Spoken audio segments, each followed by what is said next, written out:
بسم الله الرحمن الرحيم. الحمد لله وكفى وسلام على عباده الذين اصطفى. أما بعد، قال الله تبارك وتعالى في القرآن المجيد والفرقان الحميد: أعوذ بالله من الشيطان الرجيم. بسم الله الرحمن الرحيم. قل للمؤمنين يغضوا من أبصارهم ويحفظوا فروجهم ذلك أزكى لهم إن الله خبير بما يصنعون. وقال النبي صلى الله عليه وسلم: النظر سهم مسموم من سهام إبليس، أو كما قال عليه الصلاة والسلام: سبحان ربك رب العزة عما يصفون وسلام على المرسلين والحمد لله رب العالمين. اللهم صل على سيدنا محمد وعلى آل سيدنا محمد وبارك وسلم. اللهم صل على سيدنا محمد وعلى آل سيدنا محمد وبارك وسلم. اللهم صل على سيدنا محمد وعلى آل سيدنا محمد وبارك وسلم. انتہائی احترام اور عزت و اکرام کے لائق بزرگوں اور دوستو، السلام علیکم ورحمۃ اللہ وبرکاتہ۔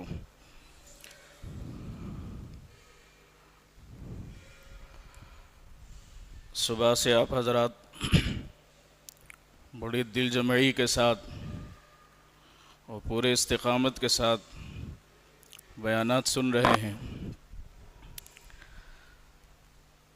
آپ کی نیند بھگانے کے لیے، بیدار رکھنے کے لیے، وہ جب کتنا بھی اچھا بیان ہو، دیر ہو جاتی نا تو بوریت شروع ہوتی، تھوڑا بور مارتے رہتا۔ آندھرا والے ہیں یہاں بہت سے لوگ ہیں، تھوڑی تھوڑی بہت آندھرا کی بات ہم نہ تھوڑی تھوڑی آتی سو، تم نہ بڑے حضرت ہم نہ تھوڑی تھوڑی تمہاری بولی آتی سو کہ تاج کی 4 دن مراقبہ کر کے 5ویں دن فرشتہ دکھتا نہیں کیا، ایسا سوچتی نا؟ یہ چاہتا کہ نہیں 4 دن مراقبہ اور 5ویں دن کیا بات جبرائیل دکھتا نہیں ہے؟ ہاں، ایک چھوٹا لطیفہ بول کے بات اپنی شروع کرنا، صرف اس لیے تاکہ آپ کی طبیعت میں نشاط پیدا ہو۔ ایک آدمی نکاح کرنے سے پہلے ایک عورت سے وعدہ کرا۔ کیا وعدہ؟ کہ میں تم سے نکاح کروں گا اور نکاح کرنے کے بعد تمہیں ملکہ، شہزادی اور رانی کی طرح رکھوں گا، ملکہ، شہزادی، رانی کی طرح رکھوں گا۔ وہ تو بڑی خوش ہوئی کہ ماشاءاللہ یہ تو بڑا پیسے والا آدمی ہے، ملکہ کی طرح، شہزادی، رانی کی طرح رکھے گا۔ اب بار بار بولتا رہا نکاح سے پہلے، بالآخر ایک وقت آیا کہ نکاح ہو گیا۔ نکاح ہونے کے بعد معلوم ہو گیا کہ ان کی پہلے سے بھی 3 اور شادیاں ہو چکی ہیں۔ اب وہ حیران، بولی اتنے مول صاحب دکھنے میں فرشتے نا تمہیں، یہ کیا کام کریں تمہیں؟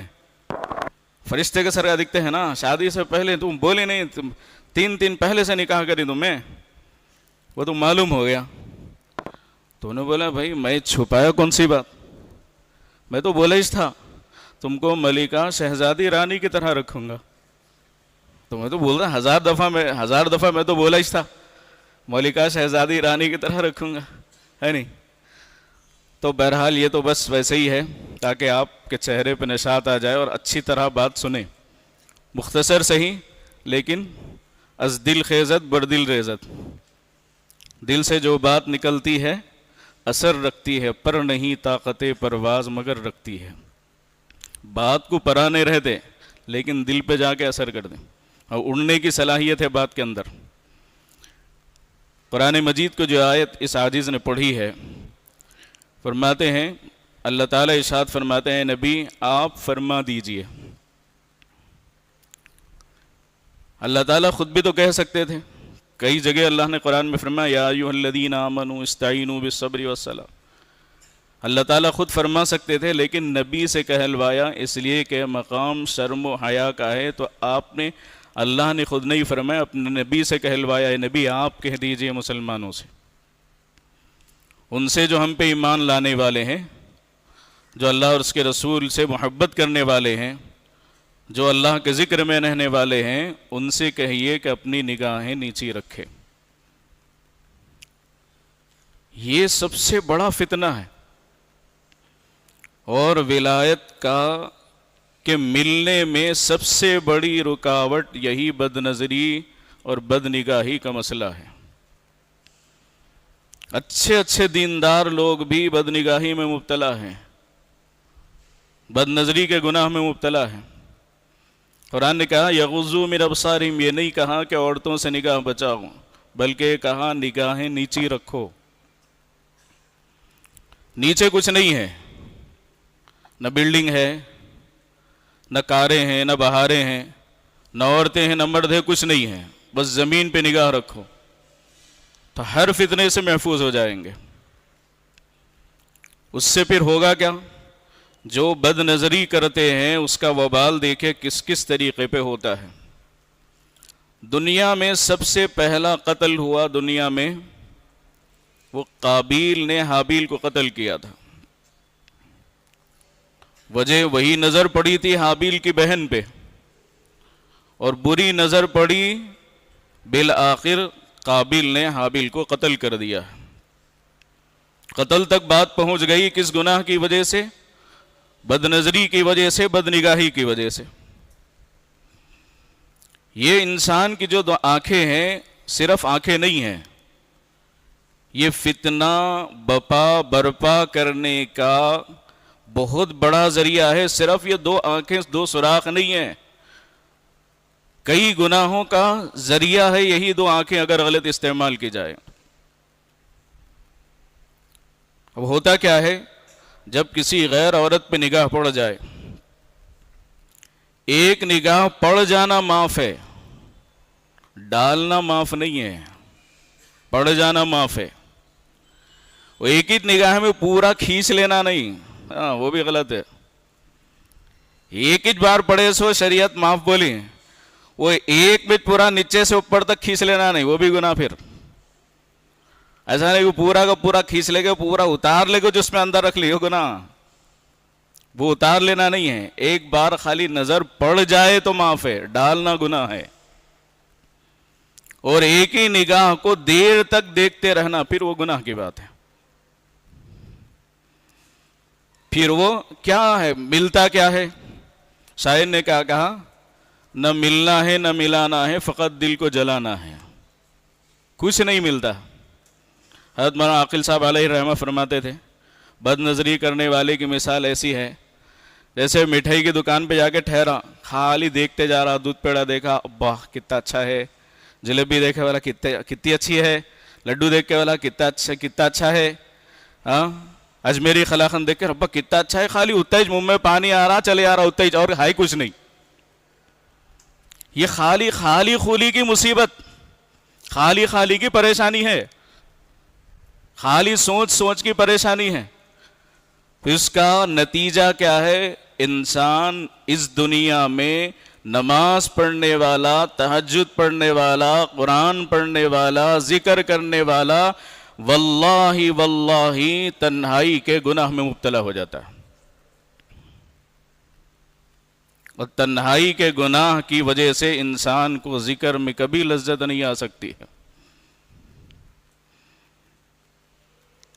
جو کرتا ہے تو چھپ کے اہل جہاں سے, کوئی دیکھتا ہے تجھے آسماں سے. کوئی دیکھتا ہے تجھے آسماں سے. اللہ کی نگاہ سے انسان کیسے بچ سکتا ہے؟ نہیں بچ سکتا ہے. اس کا ایک وبال اور مصیبت یہ ہے کہ جو آدمی بد نظری میں مبتلا ہو جاتا ہے اس کو اپنی گھر والی پسند نہیں آتی ہے. بات بات پہ لڑائی ہوتی, بات بات پہ جھگڑا ہوتا, اس لیے کہ جب باہر کی لیلا پسند آ گئی تو اپنی لیلا اپنے کو اچھی نہیں دکھتی، ذرا ذرا سی بات پہ لڑائی شروع، جھگڑا شروع، چھوٹی چھوٹی بات پہ گھر والی بھی پریشان ہو جاتی ہے، اتنا اچھا رہنے والا بندہ۔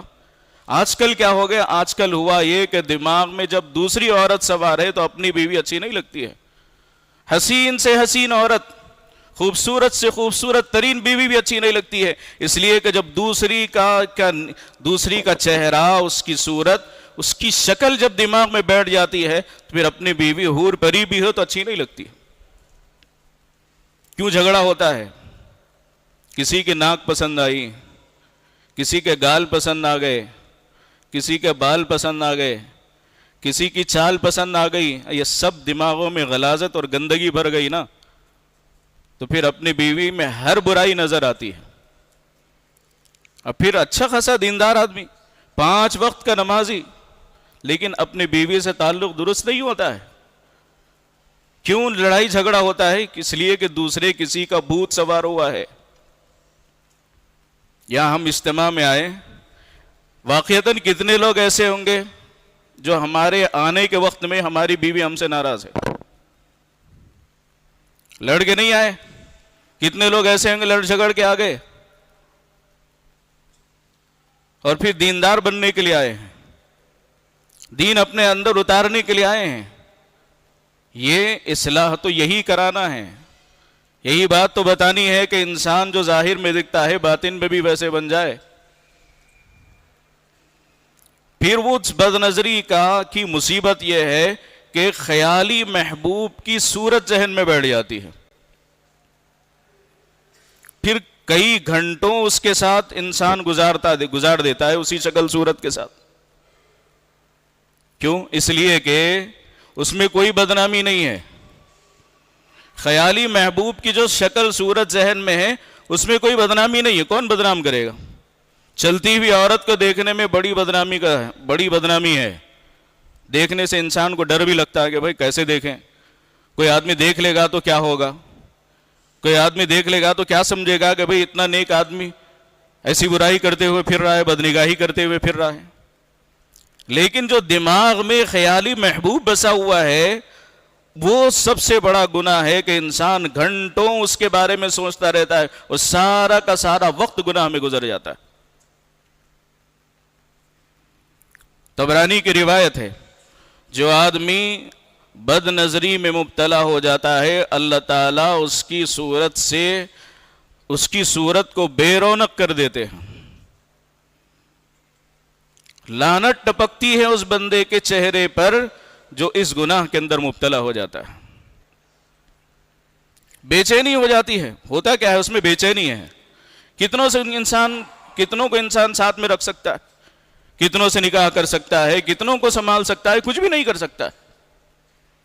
برسہ برس سے تنہائی کے گناہ میں مبتلا ہیں، برسہ برس سے سارے گناہ چھوڑ دیتا ہے، ایک گناہ میں مبتلا رہتا ہے، 99 گناہ چھوڑا ہوا ہے، ایک گناہ تنہائی کے گناہ میں مبتلا ہونے کی وجہ سے پوری ترقی رکی ہوئی ہے۔ حیران پریشان ہے انسان کہ میرا سبق آگے کیوں نہیں بڑھ رہا ہے؟ کیا شیخ ویسے ہی نہیں بن جاتے ہیں؟ اس کی نگاہ تاڑ لیتی ہے، وہ بندہ سمجھ لیتا ہے کہ کس گناہ کے اندر مبتلا ہے۔ ہر بندہ اچھی کیفیت سناتا ہے کہ مجھے نماز میں رونا آتا ہے، کبھی کہہ دیتا ہے کہ میں قرآن پڑھتے ہوئے رونا آتا ہے، کیا عجیب و غریب اچھی کیفیات تو سنا دی، مگر وہ گناہ نہیں سنایا ہے جو تنہائی میں 1000 مرتبہ ہوا ہے۔ وہ کسی سے کہنے کا نہیں ہے، وہ بھی تو اصلاح کی ضرورت ہے، وہ کسی سے نہیں کہتے ہیں۔ اور یہ ایسا خطرناک موضوع ہے، ایسا شرم والا ہے، عجیب و غریب مسئلہ ہے، عجیب و غریب موضوع ہے۔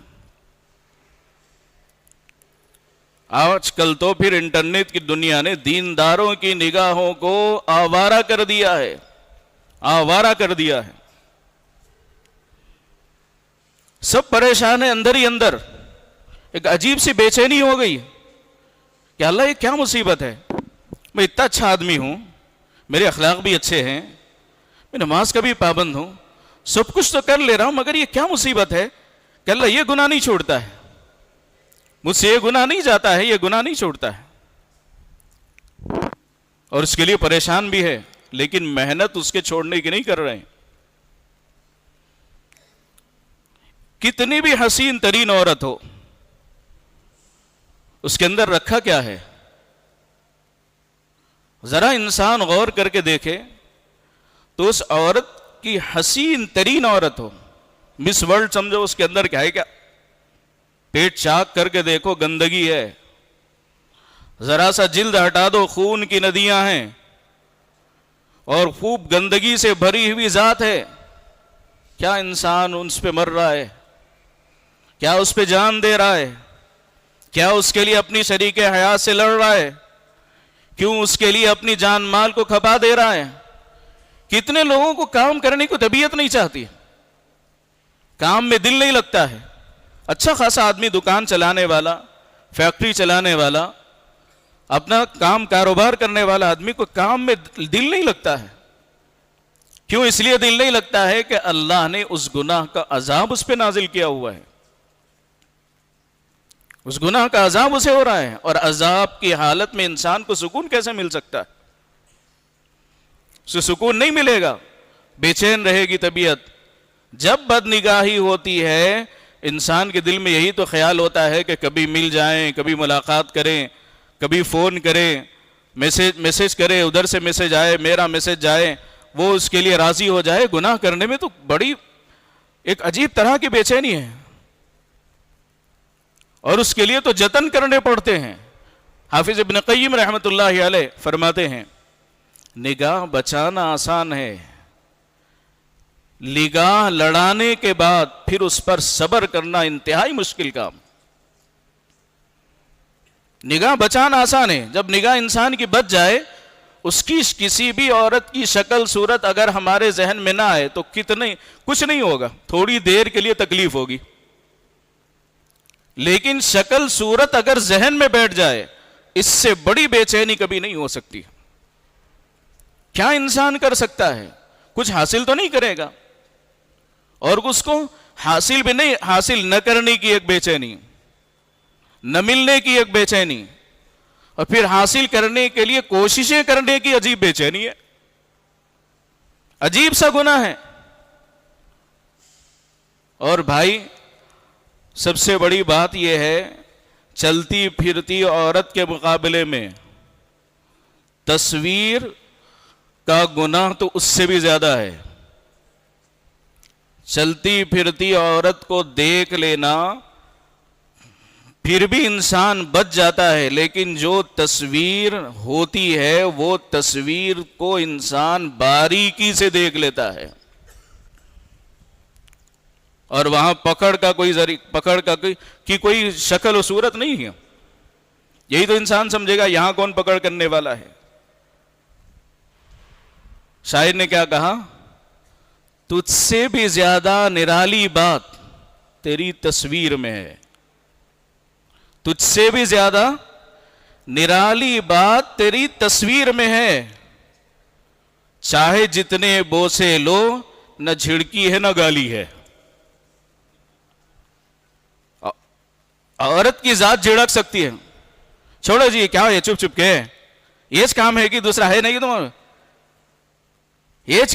یہ کی حضرت تمہارا کام یہ ہے. لیکن تصویر میں نہ جھڑکی ہے نہ گالی ہے، جھڑکنا ہی نہیں ہے، گالی بھی نہیں ہے، تو اب گناہ بھی بار بار ہو رہا ہے. کتنے لوگ، نیک لوگ، بڑی اچھی نیت کے ساتھ، خلوص کے ساتھ، محبت کے ساتھ، مودت کے ساتھ سیل فون نکال دیتے. کیا ارادے سے؟ تقریر سنیں گے، فلاں کی تقریر بڑی اچھی تھی، مزیدار تھی. تقریر سے شروع کرتے ہیں، تصویر پہ ختم کرتے ہیں.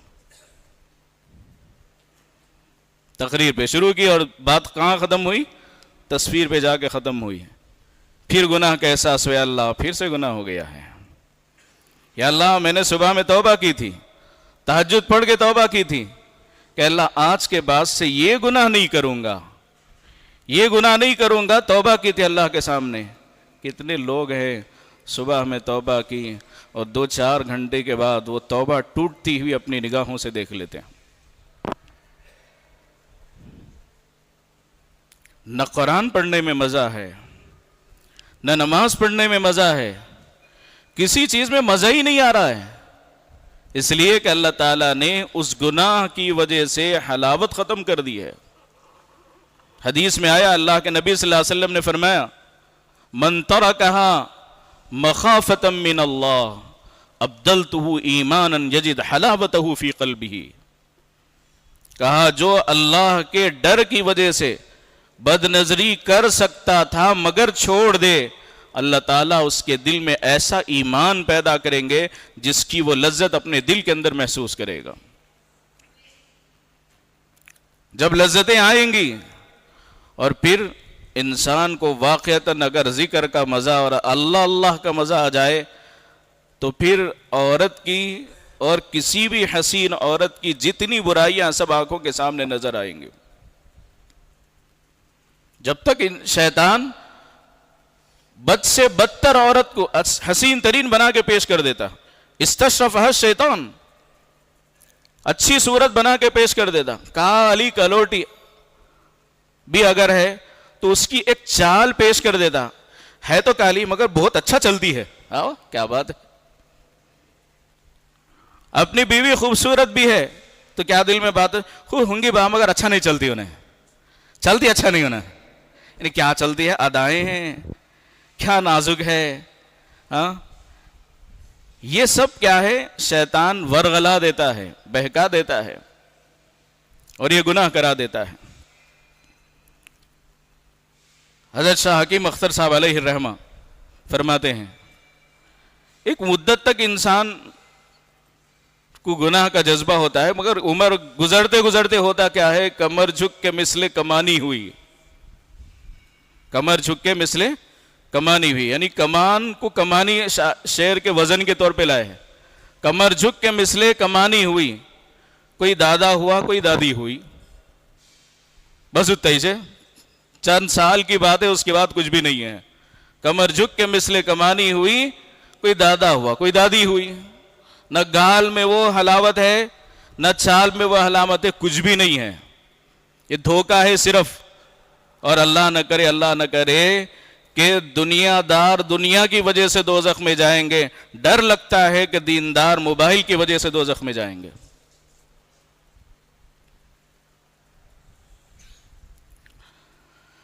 لا الہ الا اللہ۔ اور افسوس کی بات یہ ہے کہ یہ گناہ صرف نوجوانوں سے نہیں، بوڑھوں سے بھی ہوتا ہے، بوڑھوں سے بھی ہوتا ہے۔ شاعر نے کیا کہا؟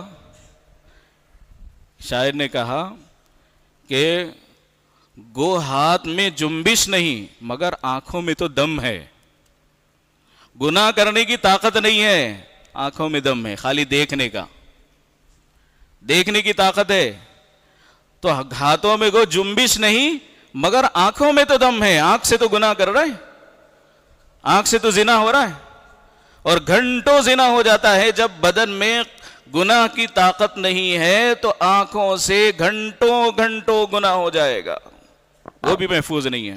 شاعر نے کیا کہا؟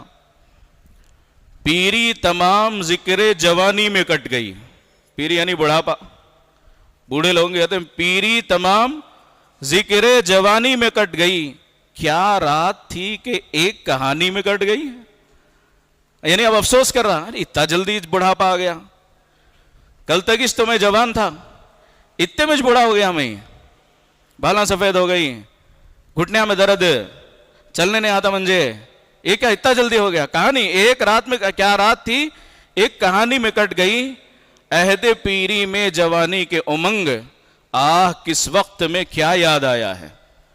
بیٹھ کے سوچ رہا ہے جب بڑھاپے میں، کہہ رہے وہ وقت بھی کیسا تھا، وہاں جاتے تھے، یہ دیکھتے تھے، وہ دیکھتے تھے، ایسے ایسے دوست تھے، فلاں فلاں جگہ جاتے تھے، وہ جہاں جہاں گناہ ہے وہاں وہاں جاتے تھے، کیا کیا انسان کو کیا وقت، کس وقت میں کیا یاد آیا ہے۔ اس لیے ہماری روحانیت میں سب سے بڑی ترقی یہی ایک گناہ ہے اس زمانے کے اندر، اس ایک گناہ سے انسان بچ جائے انشاءاللہ دوسرے دن اللہ کا ولی ہے، لیکن اس کے لیے محنت بھی کرنی پڑتی ہے، محنت بھی کرنی پڑتی ہے، اور انشاءاللہ جب انسان محنت کرے گا اللہ ویسی حلاوتیں بھی دیں گے، ویسی لذتیں بھی عطا فرمائیں گے۔ پھر جتنا اس گناہ سے نفرت ہوگی، دنیا میں کسی گناہ سے اتنی نفرت نہیں ہوگی۔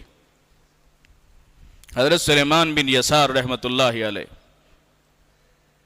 سنن نبی داؤد کے روات میں سے ہے، بڑے محدث گزرے ہیں، بہت خوبصورت، انتہائی خوبصورت، جو دیکھتا دیوانہ ہو جاتا تھا، اتنی خوبصورت تھے۔ مدینے سے مکہ آ رہے تھے، مقام ابوا میں وہ ٹھہرے، ان کے ساتھ ایک ساتھی تھے، وہ کھانا لانے کے لیے خیمے سے باہر گئے۔ حضرت سلیمان بن یسار رحمۃ اللہ علیہ وہیں بیٹھے ہوئے تھے۔ ایک دیہاتی عورت کی نگاہ پڑی سلیمان ابن یسار پہ، بڑے خوبصورت تھے، تو وہ آئی دور سے دیکھتی ہوئی ان کے پاس آ کر اس نے کہا کہ مجھے کچھ چاہیے۔ انہوں نے یہ سمجھا کہ عورت بھوکی ہے اور کچھ کھانے کے لیے چاہتی ہے۔ انہوں نے کہا کہ کھانا ہمارے ساتھی انتظام کرنے کے لیے گئے ہوئے، آپ بیٹھے، آپ کو ہم کھانا دے دیں گے۔ اس عورت نے کہا کہ نہیں، میں وہ کھانا نہیں چاہتی ہوں، میں وہ تعلق چاہتی ہوں جو مرد اور عورت کے اندر ہوتا ہے، وہ تعلق چاہتی ہوں۔ حضرت سلیمان بن یسار رحمۃ اللہ علیہ نے سن کر پھوٹ پھوٹ کر رونا شروع کر دیا، خوب روتے رہے۔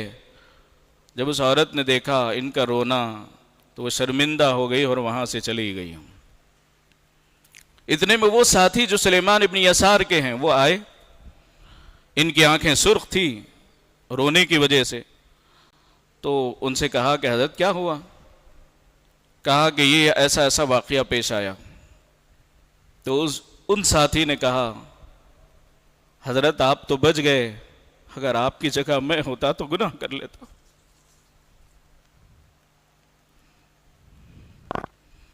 اس کے بعد وہاں سے حضرت سلیمان بن یسار رحمہ اللہ مکہ مکرمہ آئے، اور حج کے جتنے ارکان تھے وہ سب ادا کر چکے۔ تو خواب میں ایک شخص کو دیکھا، انتہائی حسین و جمیل، خوبصورت انسان۔ انہوں نے اندازے سے کہا لگتا ہے آپ یوسف ہیں، یوسف علیہ السلام ہیں۔ تو انہوں نے کہا میں یوسف ابن یعقوب ہوں۔ حضرت سلیمان بن یسار نے کہا کیا کمال کے آدمی ہیں آپ، کیا کمال ہے آپ کا، کتنا بڑا کمال کر دیا آپ نے کہ زلیخا نے 1000 جتن کیے، 1000 کوشش کی، اس کے باوجود بھی آپ گناہ سے بچ گئے، اس کے باوجود بھی آپ گناہ سے بچے ہیں۔ تو حضرت یوسف علیہ السلام نے جواب دیا کمال تو تیرا بھی ہے، میں تو نبی ہو کے گناہ سے بچا، تو امتی ہو کے بھی گناہ سے بچ گیا ہے۔ کمال میرا تھا تو نبوت کا بھی حصہ تھا، کمال تو تیرا ہے کہ تو امتی ہو کے بھی گناہ سے بچا، کمال تیرا ہے۔ اور جب اللہ تعالیٰ توفیق دیتے ہیں تو ہر گناہ سے بچنے کے اللہ تعالیٰ توفیق دیا کرتے ہیں، اور جو اللہ کا ولی ہوتا ہے واقعتاً تمام گناہوں سے بچتا ہے۔ دیکھیں نبی معصوم ہوتا ہے اور ولی محفوظ ہوتا ہے، ولی محفوظ ہوتا ہے، نبی معصوم ہوتا ہے، نبی سے گناہ ہو ہی نہیں سکتا ہے، اور ولی کی اللہ تعالیٰ کی طرف سے گناہوں سے اس کی حفاظت ہو جاتی ہے۔ اور یہ گناہ بہت خطرناک گناہ ہے، بعض دفعے اس کا نتیجہ بے ایمانی کی حالت میں موت کی شکل میں ہو جاتا ہے، اس لیے کہ اللہ کی غیرت کا مسئلہ ہے، ایمان چھوڑ کے انسان مر جاتا ہے۔ کتابوں میں لکھا ہے لاہور کے اندر بڑے مدرسے میں حدیث کی کتابیں پڑھانے والے 3 عالم جید تھے، اور تینوں بھائی تھے، خوب صلاحیت سب کی، اور ماشاءاللہ باصلاحیت علماء تھے، اور سب حدیث کی کتابیں پڑھاتے تھے۔ سب سے بڑے بھائی کہ جب موت کا وقت آیا تو اس نے کہا کہ قرآن مجید لے کے آؤ۔ جب قرآن پیش کر دیا گیا تو اس حدیث پڑھانے والے عالم نے کہا میں اس کتاب کا انکار کرتا ہوں۔ اس کے بعد فوراً اس کی موت واقع ہوئی۔ لوگ حیران تھے، حافظ عالم دین، حدیث پڑھانے والا استاذ، ساری زندگی حدیث پڑھاتے ہوئے گزر گئی، اس حالت میں موت آئی ہے۔ لوگوں کو بڑا تعجب بھی ہوا اور لوگوں کو بڑا افسوس بھی ہوا، ہائے اللہ یہ کیا ہو گیا، ساری زندگی حدیث پڑھانے کے باوجود بھی کفر کی حالت میں موت آئی ہے۔ بات آئی اور ختم ہو گئی۔ جب دوسرے بھائی کے انتقال کا وقت قریب ہوا تو اس نے بھی کہا قرآن لے کے آؤ۔ جب قرآن پیش کر دیا گیا تو اس نے کہا یہ قرآن دنیا کی سب سے جھوٹی کتاب ہے۔ پھر اس کے بعد اس بندے کی موت ہو گئی۔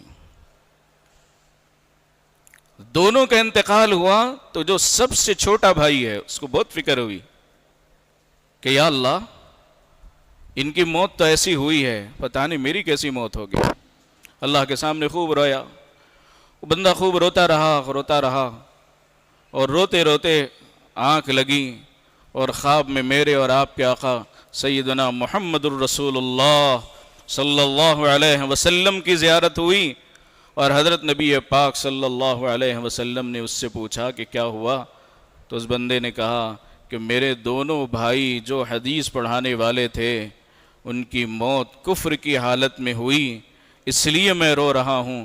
تو اللہ کے نبی صلی اللہ علیہ وسلم نے جواب دیا کہ ان دونوں کی موت کفر پر کیوں نہ آئے جبکہ یہ دونوں بد نظری کے گناہ میں مبتلا تھے۔ معمولی گناہ نہیں ہے کہ آپ نے مصر کے اس مؤذن کا واقعہ نہیں سنا؟ اذان دینے کے لیے مسجد کی سیڑھیوں پہ چڑھا، پاس والے گھر میں ایک لڑکی پر نگاہ پڑی تو وہ اسے پسند آ گئی اور اس سے نکاح کرنے کا ارادہ ظاہر کیا۔ اس بچی نے کہا میں عیسائی ہوں، تمہیں اپنا ایمان چھوڑنا پڑے گا۔ اس نے کہا کہ ہاں میں اس کے لیے بھی تیار ہوں کہ اپنا ایمان چھوڑ دوں گا۔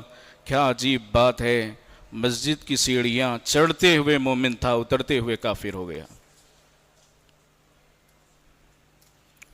اللہ اکبر کبیرہ۔ اب کیسے بچیں گے؟ اس کے لیے اولاً پہلی بات تو یہ ہے کہ اللہ سے خوب دعائیں کرنا ہے، پھر گناہ ہو جائے پھر دعا کرنا ہے، پھر گناہ ہو جائے پھر دعا کرنا ہے، پھر گناہ ہو جائے پھر دعا کرنا ہے۔ ایک دن میں 100 مرتبہ سے بھی زیادہ ایک ہی گناہ ہو جائے پھر بھی توبہ کرے، اللہ پھر بھی معاف کرنے کے لیے تیار ہے۔ 70 سال کا بوڑھا بھی اگر ہانپتے کانپتے اپنے ہاتھ میں لکڑی پکڑ کر مسجد میں آئے، جس نے 70 سال کی عمر تک کوئی سجدہ نہیں کیا تھا اور اللہ کے گھر میں آ کے سجدہ کر کے یوں کہے مالک زندگی کا آخری وقت ہے اور میرے 70 سال سب کے سب گناہ اور نافرمانی میں گزرے، میں نے تیرا دروازہ نہیں دیکھا ہے، تیری مسجد کو میں آج پہلی دفعہ آیا ہوں اور میں 70 سال کے گناہ تیرے سامنے پیش کر رہا ہوں، اللہ تو معاف فرما دے۔ اللہ تعالیٰ فرماتے ہیں میں اس کے تمام گناہ معاف کروں گا، لا ابالی، مجھے پرواہ بھی نہیں ہوگی۔ مایوس ہونے کی ضرورت نہیں ہے، ضرورت توبہ کرنے کی ہے، توبہ کرنے کی ہے۔ توبہ کرنے سے شرمانے کی کیا ضرورت ہے؟ عجیب مسئلہ ہے، توبہ کرنے سے انسان کو شرم آتی ہے، کتنی دفعہ توبہ کروں؟ شرم توبہ سے نہیں، گناہ سے آنی چاہیے۔ گناہ کرنے سے شرم آنی چاہیے، توبہ سے انسان کو شرم آتی ہے۔ جس سے شرم کرنا چاہیے تھا اس پہ شرم نہیں آئی، اور جس توبہ سے شرم نہ کرنے کی ضرورت ہے اس توبہ پہ شرم آ رہی ہے کہ مجھے شرم آ رہی کہ اللہ کے سامنے کیسے توبہ کروں۔ کسی کو بتانے کی کیا ضرورت ہے؟ ہمارا گناہ ہے، ہم اللہ سے معافی مانگ رہے ہیں۔ اب اللہ اور ہمارا معاملہ ہے اور اللہ سے ہم معافی چاہ رہے ہیں، کسی کو بتا بھی نہیں رہے، اللہ تعالیٰ تو سب گناہوں کو یوں ہی معاف فرما دیں گے پردے کے اندر، اور کسی کے سامنے اظہار بھی نہیں کریں گے۔ اللہ تعالیٰ اس زمین پر جس جہاں گناہ ہوا مٹا دیں گے، ان فرشتوں کے ذہنوں سے محو کر دیں گے، جن فرشتوں نے لکھا تھا اس کتابت کو بھی اللہ تعالیٰ ختم فرما دیں گے، اور بالکل اللہ تعالیٰ گناہوں سے پاک و صاف انسان کو بنا دیں گے، اگر انسان سچی طلب لے کے جائے گا، سچی تڑپ سے اللہ کے سامنے توبہ کرے گا اور سچی طلب سے اللہ کے سامنے معافی مانگے گا، تو یہ گناہ اللہ تعالیٰ معاف فرما دیں گے۔